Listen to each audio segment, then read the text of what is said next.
સંયુક્ત રાષ્ટ્રમાં ભારતનું પાકિસ્તાનને લપડાક, જમ્મુ કાશ્મીરનું બજેટ તમારા IMF પેકેજ કરતાં બમણું. United Nations Human Rights Council ખાતે ભારતે પાકિસ્તાનને આકરા શબ્દોમાં ફટકાર લગાવી વૈશ્વિક મંચ પર તેની આર્થિક અને રાજકીય સ્થિતિને નબળાઈઓને ખુલ્લી પાડી દીધી છે. ભારતીય રાજદ્વારી અનુપમા સિંહે પાકિસ્તાનના કાશ્મીર અંગેના ખોટા પ્રચારનો વળતો જવાબ આપતા પાકિસ્તાની અર્થતંત્ર અને તેની વાસ્તવિકતા વચ્ચેના વિશાળ તફાવત પર કટાક્ષ કર્યો હતો.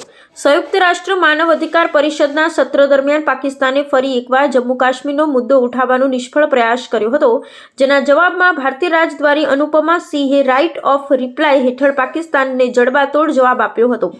તેમણે જણાવ્યું હતું કે પાકિસ્તાન હજુ પણ કલ્પના લોકમાં જીવી રહ્યું છે અને વાસ્તવિકતા સ્વીકારવા તૈયાર નથી. ભારત એક અત્યંત મહત્વપૂર્ણ તુલના રજૂ કરતા કહ્યું કે ભારત સરકાર દ્વારા જમ્મુ કાશ્મીર માટે ફાળવવામાં આવેલું વાર્ષિક વિકાસ બજેટ પાકિસ્તાનને આંતરરાષ્ટ્રીય નાણાકીય ભંડોળ દ્વારા મળેલા કુલ બેલઆઉટ પેકેજ કરતાં બમણાથી પણ વધુ છે.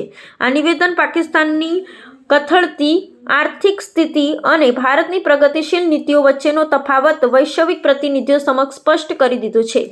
આ રાજદ્વારી ટકરાવનું વિશ્લેષણ કરવામાં આવે તો ભારત હવે પાકિસ્તાનના આક્ષેપો સામે રક્ષણાત્મક રહેવાને બદલે આક્રમક આર્થિક આંકડાઓ સાથે જવાબ આપી રહ્યું છે. અનુપમા સિંહે ભારપૂર્વક જણાવ્યું કે જે દેશ પોતાના અસ્તિત્વ માટે વિદેશી દેવા પર નિર્ભર છે તેણે ભારતના આંતરિક બાબતોમાં દખલ દેવાને બદલે પોતાના દેશમાં માનવ અધિકારોના ઉલ્લંઘન અને આતંકવાદના આશ્રય સ્થાનો પર ધ્યાન આપવું જોઈએ. ભારતે સ્પષ્ટ કર્યું કે જમ્મુ કાશ્મીરનો સર્વાંગી વિકાસ અને ત્યાંની લોકશાહી પ્રક્રિયા એ વિશ્વ માટે એક ઉદાહરણ છે, જ્યારે પાકિસ્તાન માત્ર પ્રોપેગન્ડા ફેલાવવામાં જ વ્યસ્ત છે. આર્થિક મોરચે પાકિસ્તાનની લાચારીને ખુલ્લી પાડી ભારતે સિદ્ધ કર્યું છે કે સમૃદ્ધિ અને સ્થિરતા જ કોઈપણ પ્રદેશની વાસ્તવિકતા છે.